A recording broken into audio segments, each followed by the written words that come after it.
या देवी सर्वभूतेषु मातृरूपेण संस्थिता नमस्तस्यै नमस्तस्यै नमस्तस्यै नमो नमः।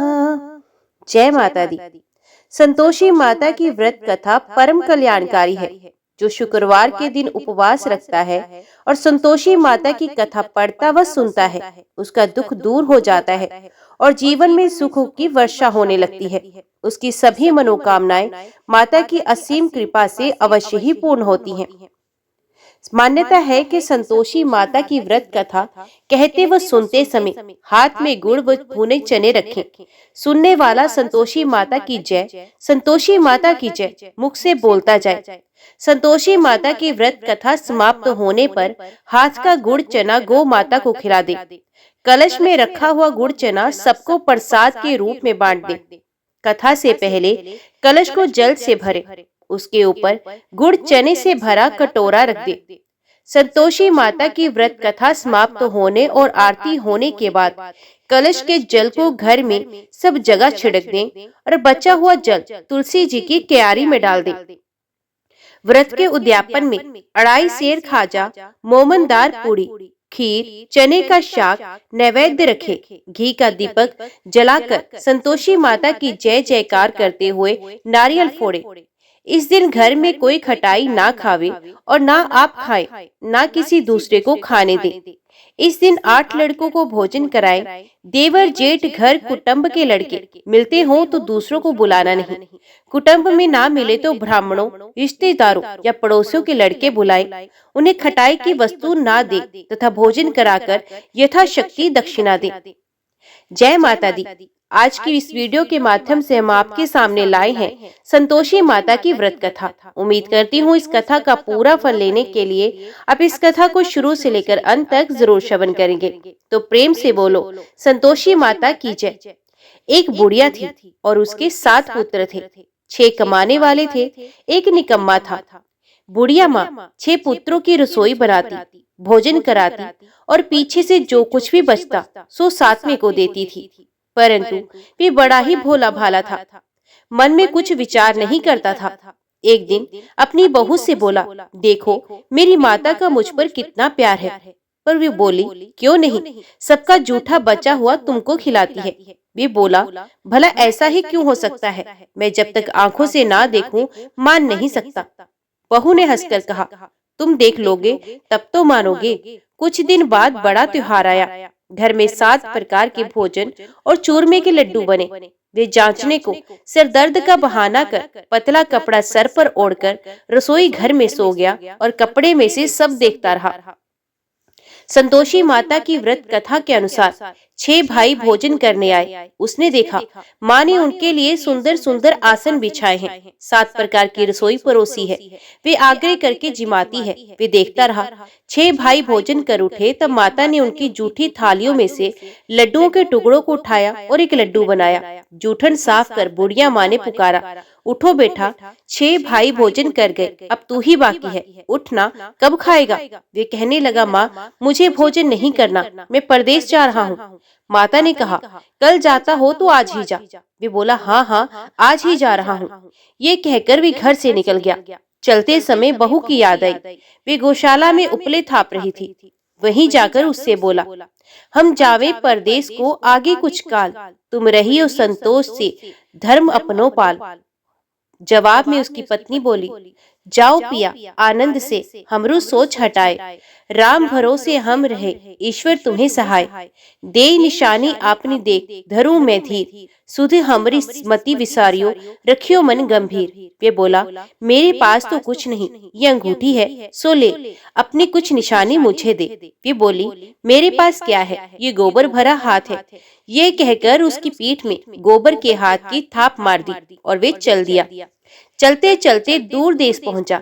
वहां पर एक शाहूकार की दुकान थी। वहां जाकर कहने लगा, भाई मुझे नौकरी पर रख लो। शाहूकार को जरूरत थी। वो बोला, रह जा। लड़के ने पूछा, वेतन क्या दोगे। शाहूकार ने कहा, काम देखकर दाम मिलेंगे। शाहूकार की नौकरी मिली। वे सवेरे 7 बजे से रात तक नौकरी बजाने लगा।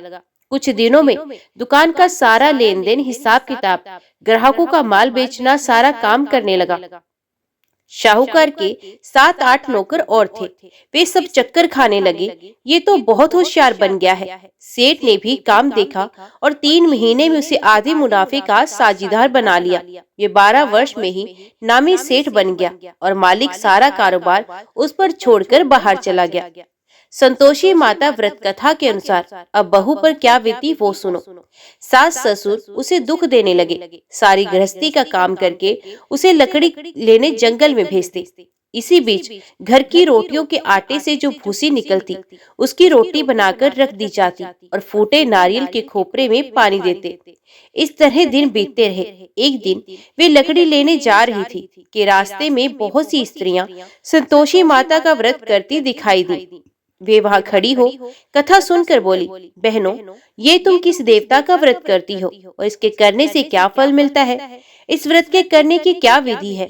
यदि तुम अपने व्रत का विधान मुझे समझाकर कहोगी तो मैं तुम्हारा एहसान मानूंगी।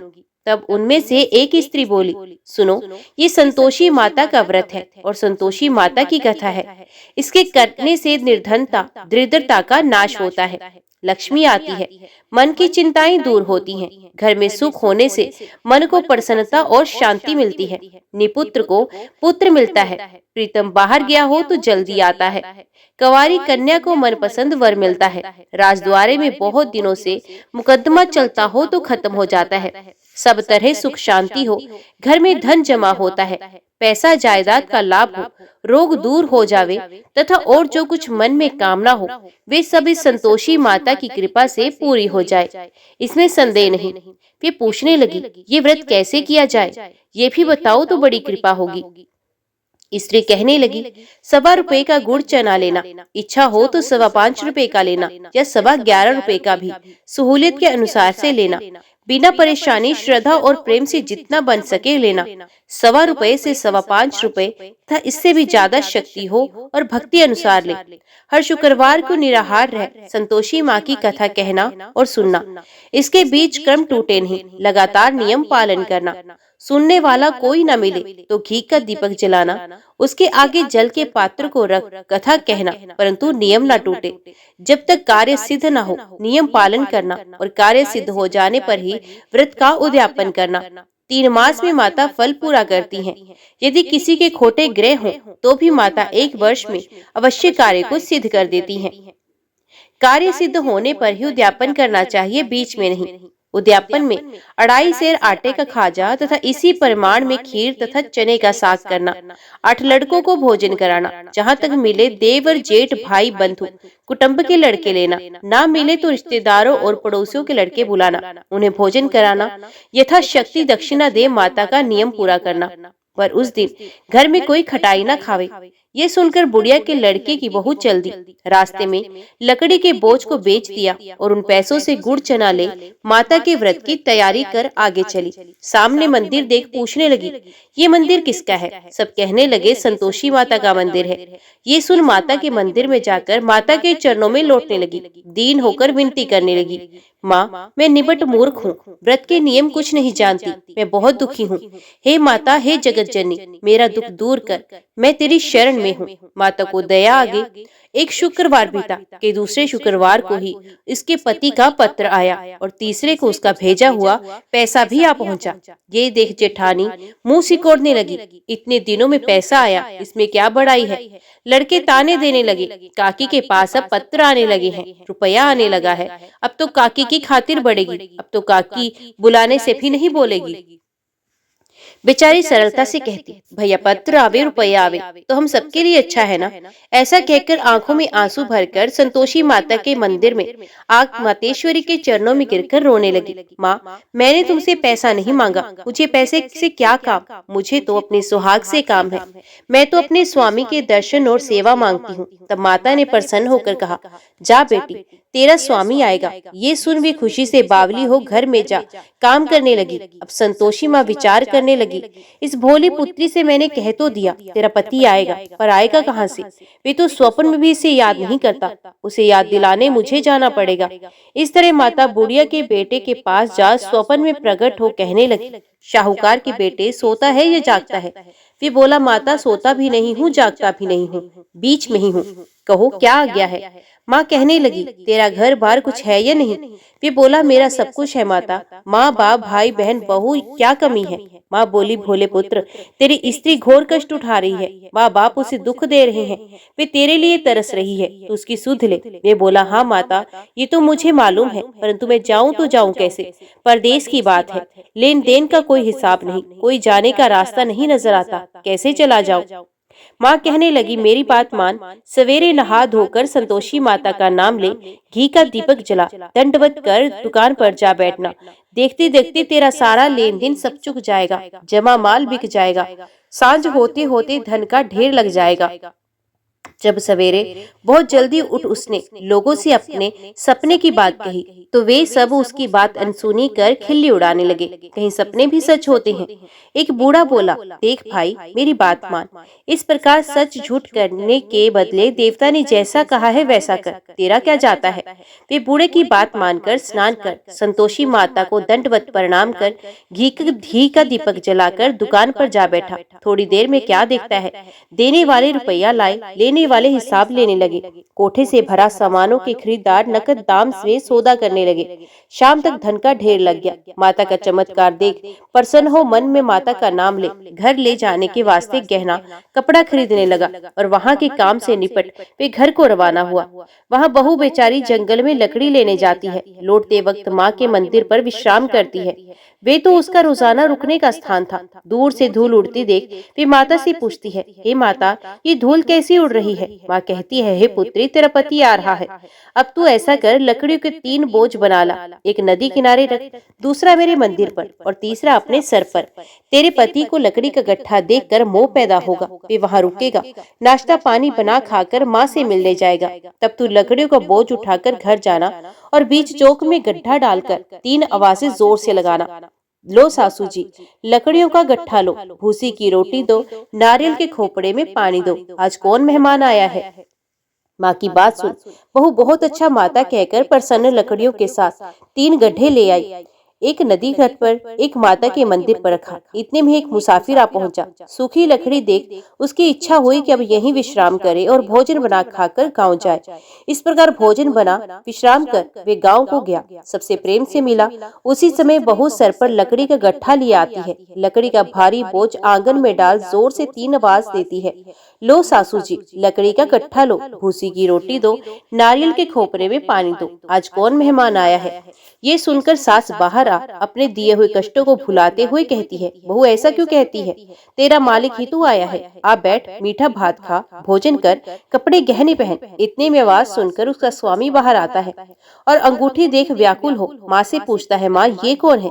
माँ कहती है, बेटा ये तेरी बहू है, आज 12 वर्ष हो गए, तू जब से गया है ऐसे ही तब से सारे गांव में जानवरों की तरह भटकती रहती है, कामकाज घर का कुछ करती नहीं, 4 समय आकर खाना खा जाती है। अब तुझे देखकर भूसी की रोटी और नारियल के खोपरे में पानी मांग रही है। वे लज्जित होकर बोला, ठीक है माँ, मैंने इसे भी देख लिया और तुम्हें भी देखा, अब मुझे दूसरे घर की चाबी दे दो।